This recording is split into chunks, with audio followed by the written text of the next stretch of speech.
ಹೇಳುವುದು, ನೀನು ದೇವರ ಮಗನು ಮಗಳು ಆಗಿದ್ದರೆ ಈ ಕಲ್ಲುಗಳನ್ನು ರೊಟ್ಟಿಯನ್ನಾಗಿ ಮಾಡು ಎಂದು ಹೇಳಲು ಆತನು ಮನುಷ್ಯನನ್ನು ಮನುಷ್ಯನು ರೊಟ್ಟಿ ತಿಂದ ಮಾತ್ರದಿಂದ ಬದುಕುವುದಿಲ್ಲ, ದೇವರ ಬಾಯಿಯಿಂದ ಹೊರಡುವ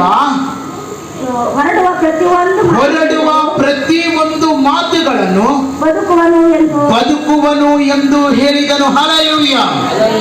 ದೇವರ ವಾಕ್ಯ ಹೇಳುತ್ತದೆ, ಇಲ್ಲಿ ರೊಟ್ಟಿ ತಿಂದ್ರೆ ಮಾತ್ರದಿಂದ ಬದುಕುವುದಿಲ್ಲ. ಇಲ್ಲಿ ಮನುಷ್ಯ ದೇವರು ಹೇಳ್ತಾನ, ಇವತ್ತು ದುಡಿಯುವಂತವರು ಎಲ್ಲರೂ ಕೂಡ, ಇವತ್ತು ಕೆಲಸ ಮಾಡುವಂತ ಪ್ರತಿಯೊಬ್ಬರು ಕೂಡ, ಜಾಬ್ ಮಾಡುವಂತ ಪ್ರತಿಯೊಬ್ಬರು ಕೂಡ, ಕೆಲಸ ಕೂಲಿ ಮಾಡುವಂತ ಪ್ರತಿಯೊಬ್ಬರು ಕೂಡ ಇವತ್ತು ದುಡಿಲತ್ತಾರೆ. ಆದ್ರೆ ದುಡಿರಿ, ಆದ್ರೆ ಕೆಟ್ಟು ಹೋಗುವಂತ ಆಹಾರಕ್ಕಾಗಿ ನೀವು ದುಡಿಯಬೇಡ್ರಿ. ಅಂದ್ರೆ ನಾವು ಪ್ರತಿಯೊಬ್ಬರು ಕೂಡ ಕೆಟ್ಟು ಹೋಗುವಂತ ಆಹಾರವನ್ನ ಸಂಪಾದನೆ ಮಾಡಿಕೊಳ್ಳುವುದಕ್ಕಾಗಿ ನಶಿಸಿ ಹೋಗುವುದನ್ನ ದುಡಿಯುತ್ತಾ ಇದ್ದೇವೆ, ಕಷ್ಟಪಡ್ತಾ ಇದ್ದೇವೆ, ಕೂಲಿ ಮಾಡ್ತಾ ಇದ್ದೇವೆ, ಬಿಸಿನೆಸ್ ಮಾಡ್ತಾ ಇದ್ದೇವೆ, ವ್ಯಾಪಾರ ಮಾಡ್ತಾ ಇದ್ದೇವೆ, ಅನೇಕ ಕೆಲಸಗಳನ್ನ ನಾವು ಮಾಡ್ತಾ ಇದ್ದೇವೆ. ಅದು ನಾಶವಾಗಿ ಹೋಗುವುದನ್ನ ಪಡೆದುಕೊಳ್ತಾ ಇದ್ದೇವೆ. ಇದರ ಅರ್ಥ ಸ್ಪಷ್ಟವಾಗಿ ಹೇಳ್ಬೇಕಂತಂದ್ರೆ, ಈಗ ನಾವು ಏನ್ ಮಾಡ್ತಿದ್ದೇವೆ ಅಂತಂದ್ರೆ, ನಾವು ದುಡಿದಿದ್ದನ್ನ, ನಾವು ಕಷ್ಟಪಟ್ಟಿದ್ದನ್ನ, ಪ್ರತಿಯೊಂದನ್ನ ನಾವು ಬೆಲೆ ಉಳ್ಳದು ಎಂಬುದಾಗಿ ನಾವು ಬೆಲೆ ಉಳ್ಳದನ್ನ ತೆಗೆದುಕೊಳ್ತಾ ಇದ್ದೇವೆ, ಬೆಲೆ ಉಳ್ಳದನ್ನ. ಅದಕ್ಕೆ ಯೇಸು ಸ್ವಾಮಿ ಹೇಳ್ತಾನೆ, ದುಡಿರಿ, ಆದ್ರೆ ಕೇರ್ಫುಲ್. ನೀವು ದುಡಿದಿದ್ದೆಲ್ಲ ಕೂಡ ಬರೀ ಅದು ಕೆಟ್ಟು ಹೋಗುವುದಕ್ಕೆ ನೀವು ಖರ್ಚು ಮಾಡಕ್ ಬೇಡ್ರಿ. ಕೆಟ್ಟು ಹೋಗೋದಕ್ಕೆ ಎಲ್ಲ ಅಮೌಂಟು, ನಾವು ದುಡಿದಿದ್ದೆಲ್ಲ, ಪ್ರಯಾಸ ಪಟ್ಟಿದ್ದೆಲ್ಲ ನಾವು ಕೆಟ್ಟು ಹೋಗುವುದಕ್ಕೆ ನಾವು ನಶಿಸಿ ನೋಡ್ರಿ. ಹಂಗಾರು ಕೂಡ ಹಾಳಾಗೋಯ್ತದಂತ ದೇವರ ವಾಕ್ಯ ಹೇಳ್ತದೆ. ಈ ಭೂಮಿ ಆಕಾಶ ನಾಶವಾಗಿ ಹೋಗ್ತವಂತೆ. ಮತ್ತು ಈ ಲೋಕದಾಗ ಬೆಳ್ಳಿ ರೊಕ್ಕಕ್ಕೆ ದುಡಿಲತ್ತಿದ್ದೇವೆ, ರೊಕ್ಕ ಎಲ್ಲ ನಾಶವಾಗಿ ಹೋಗ್ತದೆ, ಬಂಗಾರ ಎಲ್ಲ ನಾಶವಾಗಿ ಹೋಗ್ತದೆ, ಬೆಳ್ಳಿ ಎಲ್ಲ ನಾಶವಾಗಿ ಹೋಗ್ತದೆ, ಆಸ್ತಿ ಐಶ್ವರ್ಯ ಎಲ್ಲ ಎಲ್ಲ ಎಲ್ಲ ನಿನ್ನ ಯೌವನಕ್ಕಾಗಿ ನೀನು ದುಡಿತಾ ಇದಿರ್ಬೋದು, ನಿನ್ನ ಕೆಲಸಕ್ಕಾಗಿ ನೀನು ದುಡಿತಾ ಇದಿರ್ಬೋದು. ಇವೆಲ್ಲ ದುಡಿಮೆಗಳನ್ನ ನಿನ್ನ ಒಂದು ವೇಸ್ಟ್ ಆಗುವುದಕ್ಕೆ ಅದನ್ನ ನೀನು ಯೂಸ್ ಮಾಡಬೇಡ. ನಿನ್ನ ದುಡಿಮೆಯಲ್ಲಿ ಅದು ದೇವರಿಗೆ ಕೂಡ ಸಲ್ಲಬೇಕು ಎಂಬುದಾಗಿ ಆತನ ಹೇಳ್ತಾ ಇದ್ದಾನೆ. Hallelujah, hallelujah. ಇವತ್ತು ಮನುಷ್ಯ ಏನ್ ಮಾಡ್ತಾನೆ ಗೊತ್ತದನ, ಅವನು ದುಡಿದಿದ್ದೆಲ್ಲ ಅದು ಅವನಿಗೆ ಆಗಿ, ಅಂದ್ರೆ ನಾನು ನಾಶವಾಗಿ ಹೋಗ್ತೀನಿ ಮತ್ತು ನಾನು ಯಾವ್ಯಾವುದನ್ನ ತೆಗೆದುಕೊಳ್ತೀನೋ ಅದೆಲ್ಲ ಕೂಡ ಅದಕ್ಕೆ ಯೂಸ್ ಮಾಡ್ತಾ ಇದ್ದೀನಿ. ಅದ್ರಲ್ಲಿ ಇದ್ರ ಅರ್ಥ ಇನ್ನೂ ಸ್ಪಷ್ಟವಾಗಿ ನಿಮಗೆ ಅರ್ಥ ಆದಂಗೆ ಹೇಳ್ಬೇಕಂತಂದ್ರೆ, ನಾನು ಪ್ರಯಾಸ ಪಟ್ಟಿದ್ದು ಎಲ್ಲ ಕೂಡ ನಾನು ಅದಕ್ಕೆ ಯೂಸ್ ಮಾಡ್ತೀನಿ ಅಂತಂತಂದ್ರೆ ಅದು ನಾಶವಾಗಿ ಹೋಗುವಂತಕ್ಕಂದ್ರೆ ಕೆಟ್ಟು ಹೋಗುವುದಕ್ಕೆ ನಾನು ಅದಕ್ಕೆ ಯೂಸ್ ಮಾಡ್ತಾ ಇದ್ದೀನಿ. ಇನ್ನೊಂದ್ಸರ್ತಿ ವಾಕ್ಯವನ್ನ ಕಿವಿಯುಳ್ಳಂತವ್ರು ಕೇಳಿ ನೀವೇ ಅರ್ಥ ಮಾಡ್ಕೊಳ್ರಿ. ಯೇಸು ಸ್ವಾಮಿ ಏನಂತ ಹೇಳ್ತಾರೆ, ಇವತ್ತು ನನಗೊಂದು 10,000 ರೂಪಾಯಿ ನಾನು ದುಡಿದಿದ್ದೀನಿ ತಿಂಗಳಲ್ಲಿ ಅಂತಂತಂದ್ರೆ ಅದ್ರಲ್ಲಿ 10,000 ರೂಪಾಯಿಯಲ್ಲಿ ₹1 ನಾ ದೇವ್ರಿಗೆ ಕೂಡ ಅಂದಾಗ ಅದು ಎಲ್ಲ ಕೂಡ ನಾನು ಏನ್ ಮಾಡ್ತಿದ್ದೀನಿ ಅಂತಂತಂದ್ರೆ ಅದನ್ನ ಯೂಸ್ ಮಾಡ್ಕೊಳತ್ತಿದ್ದೀನಿ. ಅದಕ್ಕೆ ದೇವರು ಏನಂತ ಹೇಳ್ತಾನೆ ಅಂತಂದ್ರೆ, ನೀವೇನು ದುಡಿರಿ, ನಾನು ಬೇಡ ಅಂತ ಇಲ್ಲ, ಅದ್ರ ದುಡಿರಿ, ಆದ್ರೆ ಕೆಟ್ಟು ಹೋಗುವಂತ ಆಹಾರಕ್ಕಾಗಿ ಅದನ್ನ ಎಲ್ಲ ನೀವು ಯೂಸ್ ಮಾಡಬೇಡ್ರಿ. ಅದು ಎಲ್ಲ ನೀನು ಕಷ್ಟಪಟ್ಟಿದ್ದು ಎಲ್ಲ ಕೂಡ ನೀ ಯಾವುದಕ್ಕೆ ಯೂಸ್ ಮಾಡತ್ತೀವಿ? ತಾತ್ಕಾಲಿಕವಾಗಿ ನಿನಗೆ ಗೊತ್ತು ಈ ಲೋಕದಾಗ ಶಾಶ್ವತ ಇಲ್ಲ. ಹೌದು, ಈ ಶಾಶ್ವತವಿಲ್ಲದಂತ ಈ ಜೀವಕ್ಕೆ ನಾನು ಅದನ್ನ ಏನ್ ಮಾಡ್ತಿದ್ದೀನಿ, ಯೂಸ್ ಮಾಡ್ಕೊಳತ್ತಿದ್ದೀನಿ. ಇನ್ನೊಂದ್ಸರ್ತಿ ರಿಪೀಟ್ ಮಾಡಮ್ಮ ವಾಕ್ಯನ. ದುಡಿಯಿರಿ, ಕೆಟ್ಟು ಹೋಗುವ ಆಹಾರಕ್ಕಾಗಿ ದುಡಿಯಬೇಡಿ. ಸಾಕು, ಯೇಸುವೆ ಹೇಳ್ತಾನ, ದುಡಿಬೇಡ ಅಂತ ಹೇಳ್ತಾ ಇಲ್ಲ, ಆದ್ರೆ ನೀನು ದುಡಿದಿದ್ದೆಲ್ಲ ಕೂಡ ಕೆಟ್ಟು ಹೋಗುವಂತ ಆಹಾರಕ್ಕಾಗಿ ನೀನು ಖರ್ಚು ಮಾಡಬೇಡ. ದೇವರು ಹೇಳ್ತಾ ಇರುವಂತ ಮಾತು. ಇವತ್ತು ನಾವು ಅನೇಕ ಸರ್ತಿ ದೇವರು ನಮ್ಮ ಜೀವಿತದಾಗ ಏನ್ ಮಾಡಿದ್ದಾನೆ, ನಾವು ಯಾಕೆ ದೇವರಿಗೆ ಕೊಡಬೇಕು, ನಾವು ಯಾಕೆ ದೇವರ ಸೇವೆ ಕೊಡಬೇಕು, ನಾವು ದೇವರ ಸೇವೆಗೆ ನಾವು ಯಾಕೆ ಸಪೋರ್ಟ್ ಮಾಡಬೇಕು, ನಮ್ಮ ಜೀವಿತದ ಇಂಥ ಆಲೋಚನೆಗಳೆಲ್ಲ ನಮಗೆ ಬರುವಂತವಾಗಿರ್ತವೆ.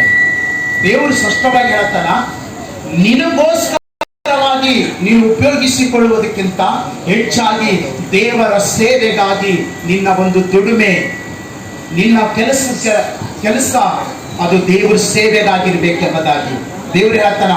ನೀನು ದುಡಿದಿದ್ದೆಲ್ಲ ಕೆಟ್ಟು ಹೋಗುವುದಕ್ಕೆ ನೀನು ಉಪಯೋಗಿಸಿಕೊಳ್ಳಬೇಡ. ಈ ಭೂಮಿ ಮೇಲೆ ದೇವರು 60 ವರ್ಷ 100 ವರ್ಷ ಅಷ್ಟೇ ಮಾತ್ರ ನಮಗೆ ಆಯುಸ್ ಕೊಟ್ಟಿದ್ದಾನೆ. ಸತ್ಯವೇದ ಬೈಬಲ್ ಪ್ರಕಾರ 120 ವರ್ಷ ಲಾಸ್ಟ್ ಅದ. ಅದು ಹಂಗ್ ಬದುಕಬೇಕಂದ್ರೆ ಬಹಳ ಕಷ್ಟ ಅದ. ದೇವರು ಏನಂತ ಹೇಳ್ತಾರಂತಂದ್ರೆ, ನೀನು ದುಡಿತಾ ಇದ್ದಿ ನೋಡು, ಒಂದು ದುಡಿಮೆ ಅದ. ಆ ದುಡಿಮೆ ಯಾವ್ದದ ಗೊತ್ತದನ? ನೀನ್ ದುಡಿಯೋದು ಒಂದು ಕೆಟ್ಟು ಹೋಗುವಂತ ದುಡಿಮೆ ಅದ. ಆ ದುಡಿಮೆ ಹಿಂದೆ ರಾತ್ರಿ ಇಲ್ಲ ಹಗಲಿಲ್ಲ ದುಡಿಯೋದೇ ಅವ್ರ ಕೆಲಸ. ಈ ಭೂಮಿ ಮೇಲೆ ದೇವರು ನನ್ನನ್ನು ಹುಟ್ಟಿಸಿರೋದೆ ನನಗೆ ದುಡಿಲಕ್ಕೆ ಹುಟ್ಟಿಸಿದಾನೆ. ಅದಕ್ಕೆ ಯೇಸುಸ್ವಾಮಿ ಹೇಳ್ತಾನೆ ಏನಂತಂದ್ರೆ, ಒಂದು ದುಡಿಮೆ ಅದ, ಅದು ಕೆಟ್ಟು ಹೋಗುವಂತ ದುಡಿಮೆ ಅದ. ಆ ದುಡಿಮೆಯಿಂದ ನೀ ಎಷ್ಟೇ ಶ್ರೀಮಂತನಾಗಿದ್ರು ಕೂಡ, ಆ ದುಡಿಮೆಯಿಂದ ಈ ದೇಶದ ಪ್ರಧಾನಮಂತ್ರಿ ಆಗಿದ್ರು ಕೂಡ, ಆ ದುಡಿಮೆಯಿಂದ ಈ ದೇಶದ ಮುಖ್ಯಮಂತ್ರಿ ಆಗಿದ್ರು ಕೂಡ, ಆ ದುಡಿಮೆಯಿಂದ ಈ ಈ ಒಂದು ರಾಜ್ಯದ ಒಬ್ಬ ಮುಖ್ಯಮಂತ್ರಿ ಆದರೂ ಪರವಾಗಿಲ್ಲ, ಆ ದುಡಿಮೆಯಿಂದ ಒಬ್ಬ MLA MP ಯಾವ ಒಬ್ಬ ಒಂದು ಉನ್ನತವಾದಂತ ಅಧಿಕಾರ ಸ್ಥಾನ ಹೊಂದಿಕೊಂಡ್ರು ಕೂಡ ಆ ದುಡಿಮೆಯಿಂದ ನಿನಗೆ ಸ್ವರ್ಗ ಇಲ್ಲ. ಆ ದುಡಿಮೆ ನಿನ್ನನ್ನ ಕೆಟ್ಟು ಹೋಗುವಂತ ದುಡಿಮೆ ಅದಂತ ತಿಳ್ಕೊ. ಇವತ್ತು ನೀ ಯಾವ ಡಿಪಾರ್ಟ್ಮೆಂಟ್ ಅಲ್ಲಿ ಇದ್ದರೂ ಕೂಡ, ನೀನು ಯಾವುದೇ ಸ್ಥಾನದಲ್ಲಿ ಇದ್ದರೂ ಕೂಡ, ಅದು ನೀನು ಮಾಡ್ತಾ ಇರುವಂತ ದುಡಿಮೆ ಅದು ಕೆಟ್ಟು ಹೋಗುವಂತ ದುಡಿಮೆ ಅದಂತಂದ್ಬಿಟ್ಟು ನಾನು ಹೇಳ್ತಾ ಇಲ್ಲ.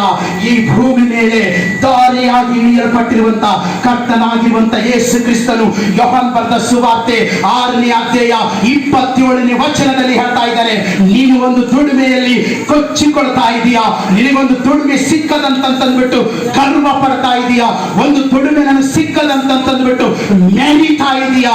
ಆದ್ರೆ ದೇವರು ಹೇಳ್ತಾನ, ಅದೇ ದುಡಿಮೆ ಕೆಟ್ಟು ಹೋಗುವಂತ ದುಡಿಮೆಯಲ್ಲಿ ನೀನು ಗರ್ವ ಪಡ್ತಾ ಇದೀಯಾ, ಕೆಟ್ಟು ಹೋಗುವಂತ ದುಡಿಮೆಯಲ್ಲಿ ಅಹಂಕಾರ ಪಡ್ತಾ ಇದೀಯಾ, ಆ ಕೆಟ್ಟು ಹೋಗುವಂತ ದುಡಿಮೆಯಲ್ಲಿ ಕೊಚ್ಚಿಕೊಳ್ತಾ ಇದೀಯಾ, ಮೆರಿತಾ ಇದೀಯಾ. ದೇವರ ದುಡಿಮೆಗೆ ಏನಂತ ಹೇಳ್ತಾನೆ ಗೊತ್ತದನ? ಆ ಕೆಲಸಕ್ಕೆ ಏನಂತ ಹೇಳ್ತಾನೆ ಗೊತ್ತದನ? ಬಂಗಾರವನ್ನ ಸಂಪಾದಿಸ್ತಾ ಇದ್ದಿರ್ಬೋದು, ದುಡಿದು ಬೆಳ್ಳಿಯನ್ನ ಸಂಪಾದನೆ ಮಾಡ್ತಾ ಇದ್ದಿರ್ಬೋದು, ದುಡಿದು ಅಧಿಕಾರವನ್ನ ಸಂಪಾದಿಸಿಕೊಳ್ತಾ ಇದ್ದಿರ್ಬೋದು. ಆದ್ರೆ ಅದಕ್ಕೆ ದೇವರು ಏನಂತ ಕರೀತಾ ಇದ್ದಾನೆ ಗೊತ್ತದನ? ನೀನೊಂದು ಕೆಲಸ ಮಾಡ್ತಾ ಇದ್ದಿ, ಅದು ಕೆಟ್ಟು ಹೋಗ್ತಾ ಇರುವಂತ ಕೆಲಸ ಮಾಡ್ತಾ ಇದ್ದಿ, ಇದನ್ನ ನೀನು ಅರ್ಥ ಮಾಡ್ಕೋ ಎಂಬುದಾಗಿ ಕರ್ತನಾಗಿರುವಂತ ಯೇಸು ಕ್ರಿಸ್ತನು ನಮಗೆ ಹೇಳ್ತಾ ಇದ್ದಾನೆ. ಈ ಲೋಕದಲ್ಲಿ ನಾವು ಕೆಟ್ಟು ಹೋಗುವವರಾಗಿದ್ದೇವೆ, ಈ ಲೋಕದಲ್ಲಿ ನಾವು ನಶಿಸಿ ಹೋಗುವಂತವರಾಗಿದ್ದೇವೆ, ಈ ಲೋಕದಲ್ಲಿ ನಾವು ಲಯವಾಗುವಂತವರಾಗಿದ್ದೇವೆ, ಈ ಲೋಕದಲ್ಲಿ ನಾವು ದುಡಿಯುವಂತದ್ದೆಲ್ಲ ದೇವರಿಗೆ ಬಿಟ್ಟು ನಾವು ದುಡಿಯುವಂತದ್ದೆಲ್ಲ ಕೂಡ ಅದು ನಶಿಸಿ ಹೋಗುತ್ತದೆ, ಅದು ಕೆಟ್ಟು ಹೋಗ್ತದೆ. ಮುಂದುವರ್ಸೋಣ ಅದನ್ನ ನೋಡ್ರಿ. ದೇವರು ಹೇಳ್ತಾನ, ನಿತ್ಯ ಜೀವಕ್ಕೆ ಉಳಿಯುವ ಆಹಾರಕ್ಕಾಗಿ ದುಡಿಯಿರಿ. Hallelujah, hallelujah.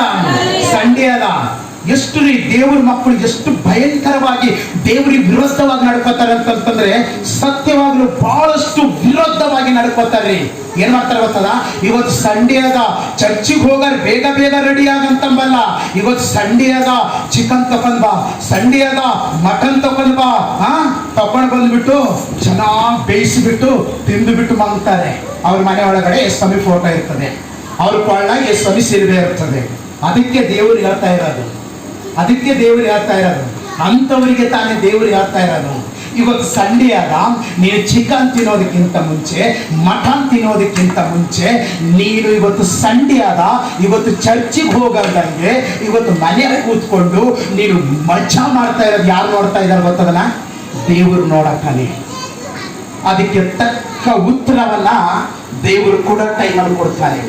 ಅದನ್ನ ತಟ್ಟುಕೊಳ್ಳಕ್ಕಾಗಲ್ಲ ನಾವು, ಅದಕ್ಕೆ ನಾವು ತಟ್ಕೊಳಕ್ಕಾಗಲ್ಲ. ಯಾಕಂತಂದ್ರೆ ಇವತ್ತು ಒಂದು ದುಡಿಮೆ ತೋರಿಸ್ಲಕ್ಕಂತ ದೇವರು ಇವತ್ತು ಎಲ್ಲರೂ ಎಂಜಾಯ್ ಯಾವ್ದಾರ ಮಾಡ್ತಾ ಇದ್ದಾರೆ ಗೊತ್ತದಲ್ಲ? ಡಾಕ್ಟರ್ ಹಣ, ಪೊಲೀಸರ, ಇಂಜಿನಿಯರ್ ಹಣ, ಬಿಸ್ನೆಸ್ ಮ್ಯಾನ್ ಹಣ, ಸಾಹುಕಾರ ಹಣ, ಕಂಪ್ನಿ ಮ್ಯಾನ್ ಹಣ, ಇದೆಲ್ಲ ಕೆಟ್ಟು ಹೋಗುವಂತವುಗಳಂತಂದ್ಬಿಟ್ಟು ನನ್ನ ದೃಷ್ಟಿಯಲ್ಲಿ, ನನ್ನ ದೇವರ ದೃಷ್ಟಿಯಲ್ಲಿ, ಇಂಜಿನಿಯರ್ ಇರಲಿ, ಡಾಕ್ಟರ್ ಇರಲಿ, ಪೊಲೀಸ್ ಇರಲಿ, ಡಿಪಾರ್ಟ್ಮೆಂಟ್ ಯಾವುದೇ ಇರಲಿ, ಅವನು ದೇವರಿಗೆ ಸಲ್ಲಬೇಕಾಗಿರುವಂತ ಗೌರವನ ಸಲ್ಲಿಸದೆ ಹೋದ್ರೆ ಅವನ ದುಡಿಮೆ ಚೀರೋದ, ಅವನ ದುಡಿಮೆ ಚೀರೋದ. ಕರ್ತನಾಗಿರುವಂತ ಯೇಸು ಕ್ರಿಸ್ತನು ನನಗೆ ಒಂದು ವಿಷಯವನ್ನ ಕೊಟ್ಟಿದ್ದೀನಿ. ಏನಂದ್ರೆ, ಒಂದು ವಾಕ್ಯವನ್ನ ಓದಿಸಿ ನಾನು ಮುಕ್ತಾಯ ಮಾಡ್ತೀನಿ. ಅದೇನಂತಂದ್ರೆ, ಅವ್ರಿಗೆ ಗೊತ್ತು ನಿತ್ಯ ಜೀವ ಕೊಯ್ಯುವಂತ ದುಡಿಮೆ ಅವ್ರಿಗೆ ಗೊತ್ತಿಲ್ಲ. ಇವತ್ತೆಷ್ಟೋ ಕ್ರೈಸ್ತರಿಗೆ ಕೂಡ ಗೊತ್ತಿಲ್ಲ. ಇವತ್ತು ಅವ್ರ ಮನೆಗೆ ಎಸ್ಸಮಿ ಫೋಟೋ, ಎಸ್ಸಮಿ ಸಿಲುಬೆ, ಅವ್ರ ಕೊಳ್ಳಾಗ ಎಸ್ಸಮಿ ಸಿಲುಬೆ ಇದ್ರು ಕೂಡ ಅವ್ರು ಏನ್ ಮಾಡ್ತಾರೆ ಗೊತ್ತದನ, ಇವತ್ತು ಸತ್ತ ಅವ್ರ ಕೆಲಸದ ಮೇಲೆ ಅಷ್ಟು ಬಿಜಿ ಇದ್ದಾರೆ.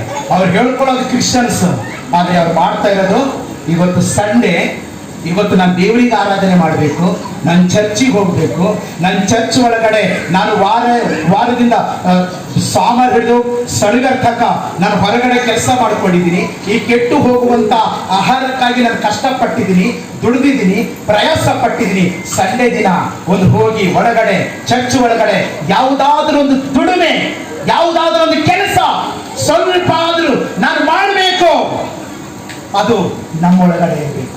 ಅದೇ ತಾನೇ ನಿನ್ನನ್ನು ಸರ್ವ ತಗೊಂಡು ಹೋಗೋದು, ಅದೇ ತಾನೇ ನಿನ್ನನ್ನು ನಿತ್ಯ ಜೀವದ ಬಾಗಿಲನ್ನ ಮುಟ್ಟಿಸೋದು, ಅದೇ ತಾನೇ ನಿನ್ನನ್ನು ದೇವರ ಸಮ್ಮುಖಕ್ಕೆ ತಂದು ನಿಲ್ಲಿಸುವಂತದ್ದು.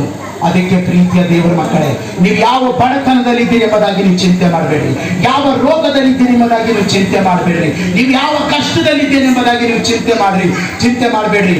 ನೀವು ದೇವರಲ್ಲಿ ನಾನು ಯಾವ ರೀತಿಯಾಗಿ ದುಡಿತಾ ಇದ್ದೇನೆ, ನನಗೆ ದೇವರು ಕೊಟ್ಟಿರುವಂತ ದುಡಿಮೆಯಲ್ಲಿ ನಾನು ಹೇಗೆ ದುಡಿತಾ ಇದ್ದೇನೆ ಎಂಬುದಾಗಿ ನೀವು ಒಂದು ಸರ್ತಿ ನೀವು ಆಲೋಚನೆ ಮಾಡಿ. ಇವತ್ತು ಈ ಲೋಕದಾಗಿರುವಂತ ಒಂದು 2 ದುಡಿಮೆಗಳು ಈ ಭೂಮಿ ಮೇಲಿದ್ದಾವೆ. ಒಂದು ದುಡಿಮೆ ಕೆಟ್ಟು ಹೋಗುವಂತ ದುಡಿಮೆ ಅದ, ಒಂದು ದುಡಿಮೆ ನಿನ್ನ ನಿತ್ಯ ಜೀವಕ್ಕೆ ತಕೊಂಡು ಹೋಗುವಂತ ದುಡಿಮೆ ಅದ.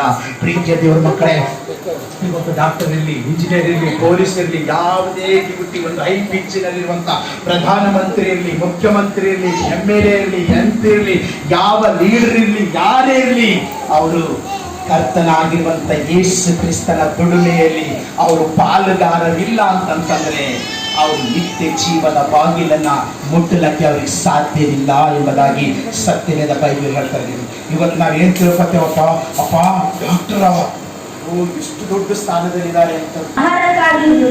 ಆಹಾರಕ್ಕಾಗಿ ದುಡಿಯಿರಿ, ಇಂಥ ಆಹಾರವನ್ನು ಮನುಷ್ಯ ಕುಮಾರನು ನಿಮಗೆ ಕೊಡುವನು. ಹಲ್ಲೆಲೂಯಾ. ದೇವರ ನಾಮಕ್ಕೆ ಸ್ತೋತ್ರವಾಗಲಿ. ನಮ್ಮ ಕಣ್ಣುಗಳನ್ನು ಮುಚ್ಚಿ ನಾವು ಪ್ರಾರ್ಥನೆ ಮಾಡೋಣ.